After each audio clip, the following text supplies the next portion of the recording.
Hey guys, welcome to my channel Theory Guru. Professor Raspit Kaur here. So let us start with the second chapter of Sale of Goods Act 1930. ये आपका part 6 रहेगा. इसके अंदर हम discuss करने जा रहे हैं meaning and difference between conditions and warranties. Okay, introduction. देखो, जब भी हम किसी कॉन्ट्रैक्ट की बात करते हैं, whenever we talk about any contract, तो जो सेलर है वो कोई ना कोई स्टेटमेंट बोलता है जिसके थ्रू वो बायर को इंड्यूस करने की कोशिश करता है ताकि बायर कॉन्ट्रैक्ट में एंटर हो. ठीक है, वो उस प्रोडक्ट के बारे में, उस चीज के बारे में जो भी कॉन्ट्रैक्ट के साथ रिलेटेड है उसके बारे में कोई ना कोई स्टेटमेंट बोलेगा. वो स्टेटमेंट कॉन्ट्रैक्ट में एंटर होने से पहले तक क्या कही जाती है? रिप्रेजेंटेशन. कॉन्ट्रैक्ट में एंटर होने से पहले तक उसे रिप्रेजेंटेशन कहा जाता है. लेकिन अगर उस स्टेटमेंट के ऊपर रिलाय करके once you entered in the contract, उस स्टेटमेंट के ऊपर रिलाय करके, तो वो स्टेटमेंट बन जाती है स्टिपुलेशन. Is this clear? अब जो स्टिपुलेशन होती है, स्टिपुलेशन दो तरह की हो सकती है, कंडीशन या वारंटी. अब इनमें क्या डिफरेंस है? सबसे पहले हम बात करेंगे कंडीशन. Section 12 subsection 2. देखो बच्चा, कंडीशन एक ऐसी स्टिपुलेशन है which is main purpose of the contract. मतलब आप कॉन्ट्रैक्ट में सिर्फ उस चीज के कारण एंटर हुए हो, उस स्टेटमेंट के ऊपर रिलाय करके एंटर हुए हो, और अगर सेलर उस कंडीशन को तोड़ देता है, ब्रीच कर देता है, then you have right to repudiate the contract. Repudiate का मीनिंग होता है तोड़ सकते हो. You can repudiate the contract. तो कंडीशन की कुछ एसेंशियल्स होती हैं. सबसे पहले क्या है कि ये जो कंडीशन मींस स्टिपुलेशन या स्टेटमेंट, वो स्टेटमेंट क्या होनी चाहिए? कॉन्ट्रैक्ट का मेन पर्पस होनी चाहिए कि उस स्टेटमेंट के ऊपर रिलाय करके you entered into the contract. दूसरी चीज, अगर वो कंडीशन फुलफिल नहीं होती, सेलर उसको उस बात को पूरा नहीं करता, तो आपको इररिपेयरेबल डैमेजेस जो है वो हो सकते हैं. तीसरी, ब्रीच ऑफ कंडीशन आपको राइट देती है कि आप कॉन्ट्रैक्ट को रेप्यूडिएट या रिसेंड मतलब खत्म कर सकते हो. तो क्या पढ़ा हमने? Essentials of a condition. Condition मतलब it is a main purpose to the contract.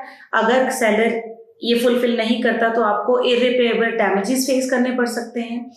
और इसको ब्रीच कर, अगर सेलर इसको ब्रीच करता है तो आप कॉन्ट्रैक्ट को रिसेंड भी कर सकते हो.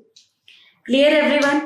Now what is warranties? Section 12 subsection 3. Warranty होता है collateral to the main purpose of the contract. मतलब एक मेन पर्पस है, एक मेन बात है जिसके कारण आप कॉन्ट्रैक्ट में एंटर हुए, लेकिन उसके अलावा कुछ छोटी छोटी बातें हैं जो आपने उसकी सुनी थी, जो उसने बोली थी कि ये भी होगा, ये भी होगा, लेकिन वो ऐसा कारण नहीं है कि अगर वो पूरी ना करी जाए तो आप कॉन्ट्रैक्ट तोड़ दो. They are collateral additional statements. ठीक है, और अगर वो इसको ब्रीच करता है, वारंटी को, the breach of which give rise to claim for damages, तब आप सिर्फ डैमेजेस को क्लेम कर सकते हो, बट आप कॉन्ट्रैक्ट तोड़ नहीं सकते. ठीक है. Now what are the essentials of a warranty? ये मेन पर्पस की कोलेटरल होनी चाहिए, मतलब एडिशनल स्टेटमेंट. इसकी नॉन फुलफिलमेंट की वजह से आपको डैमेजेस हुए हैं, लेकिन अगर सेलर वारंटी तोड़ता है, ब्रीच ऑफ वारंटी, तो जो एग्रीव्ड पार्टी है वो सिर्फ डैमेजेस क्लेम कर सकती है, वो कॉन्ट्रैक्ट रेप्यूडिएट नहीं कर सकती. ठीक है. 10. इस सारी चीज से आपने क्या समझा? Condition is more vital than warranty. Clear है आपको meaning? Okay, very good. Now let us take an example. कितना बढ़िया वर्जन है ना, शक्ल देखो एक बार उसकी, अच्छी है ना? ओके, तो ये जो ए पर्सन है, ठीक है, इसने, हो माय गॉड, बी की शक्ल देखो. ए ने बी को, A is a seller, B is a buyer. A ने बी को एक कार सेल करी और ये बोला कि ये कार 150 की एवरेज देती है, 150 किलोमीटर्स की. लेकिन जब बी ने वो कार परचेज कर ली तो देखा कि ये 100 तक की एवरेज देती है, 150 की नहीं देती. तो ये क्या है? ये ब्रीच ऑफ वारंटी है. क्यों? क्योंकि अगर बायर इतनी बात बोल देता कि मुझे वही कार चाहिए जो 150 किलोमीटर की एवरेज दे, अगर बायर ने पहले ये बात क्लियर की होती तो वो क्या बन जाती? कंडीशन. बायर ने बोला मुझे क्या चाहिए, वो कार चाहिए जो 150 किलोमीटर की एवरेज दे, और ए ने ये बोल के बेच दिया कि हाँ ये कार 150 किलोमीटर की एवरेज देती है, तो लेटर ऑन बी कॉन्ट्रैक्ट खत्म कर सकता है, रिसेंड कर सकता है, तोड़ सकता है, ठीक है, क्योंकि उसने पहले इस चीज को क्लैरिफाई करा था। अच्छा, एक और एग्जांपल लेते हैं। मान लो बी ने बोला कि मेरे को 150 किलोमीटर वाली एवरेज वाली कार चाहिए, तो ए ने उसको वो कार सेल कर दी, ठीक है। अब बी ने जब उसको चला के देखा, एवरेज 150 किलोमीटर कार दे रही है, ये क्या है, कंडीशन पूरी हो गई, लेकिन उसका ना जो म्यूजिक सिस्टम है वो बढ़िया नहीं है, या वो खराब बहुत जल्दी हो गया, या उसमें कोई ना कोई इस तरह की प्रॉब्लम आ गई, लाइक म्यूजिक सिस्टम चल ही नहीं रहा है ना, या उसमें स्क्रीन लगी थी, हीट की वजह से वो स्क्रीन बर्न हो गई और वो स्क्रीन नहीं चल रही, तो these are the collateral things. अब इस वजह से बी कार लेने से मना नहीं कर सकता, उसको वो डैमेजेस पे कर देगा ए, या रिपेयर करा के दे देगा, बट बी कॉन्ट्रैक्ट रिसेंड या रेपुडिएट नहीं कर सकता। Clear everyone? ओके। उसके बाद एक स्टिपुलेशन होती है, stipulation as to time, time को लेके एक स्टिपुलेशन होती है, दो तरह की होती है, as to time of payment, कि पेमेंट कब करनी है, या as to time of performance. Performance means कि आपने उस चीज की डिलीवरी कब करनी है, ठीक है। पहले हम बात करेंगे as to time of payment. As to time of payment की पेमेंट कब करनी है कॉन्ट्रैक्ट के अंदर, ये कॉन्ट्रैक्ट का एसेंस नहीं होता, ये एक वारंटी होती है सिर्फ। मतलब अगर टाइमली पेमेंट नहीं हुई, ठीक है, 2-4 दिन ऊपर नीचे हो गए, तो उस वजह से कॉन्ट्रैक्ट को रेपुडिएट नहीं किया जा सकता, ये मेयर एक वारंटी होती है। पेमेंट 1-2 दिन ऊपर नीचे हो सकती है, ठीक है, बट टाइम को कब कंडीशन या एसेंस ऑफ कॉन्ट्रैक्ट माना जाएगा, अगर पार्टीज ने पहले एक्सप्रेस करा है, सेलर कहता है भैया 30th तक मेरे पास पेमेंट आ जानी चाहिए वरना कॉन्ट्रैक्ट कैंसिल हो जाएगा, उसने एक्सप्रेस कर दी ये बात, तो अगर बायर ने भी उसको एक्सेप्ट कर लिया तो बायर हैव टू पे द पेमेंट टिल 30th। अगर वो 30th से डिले करता है तो सेलर उस कॉन्ट्रैक्ट को रेपुडिएट कर सकता है, ठीक है, या फिर पेमेंट के डिले होने की वजह से पार्टी को इंजरी फेस करनी पड़ी, या फिर जो कॉन्ट्रैक्ट है उसकी नेचर या नेसेसिटी ही ऐसी है कि आपको टाइमली पेमेंट करनी पड़ेगी, वो उसकी कंडीशन है कि इतने दिनों के अंदर अंदर आपको पेमेंट करनी पड़ेगी। जैसे LIC का प्रीमियम होता है, आपको पता ही है ना, तो उसकी एक स्पेसिफिक डेट होती है, उसके बाद 1 मंथ का ग्रेस पीरियड होता है, तो ये नेचर ऑफ कॉन्ट्रैक्ट है। वो ग्रेस पीरियड भी अगर आपने खत्म करवा दिया तो उसके बाद आपका कॉन्ट्रैक्ट खत्म हो जाएगा, you have to pay some of the charges, some of the fees pay करनी पड़ेगी आपको, लेट फीस, कुछ इस तरीके का पे करके आप उस कॉन्ट्रैक्ट को रिन्यू करोगे। क्लियर?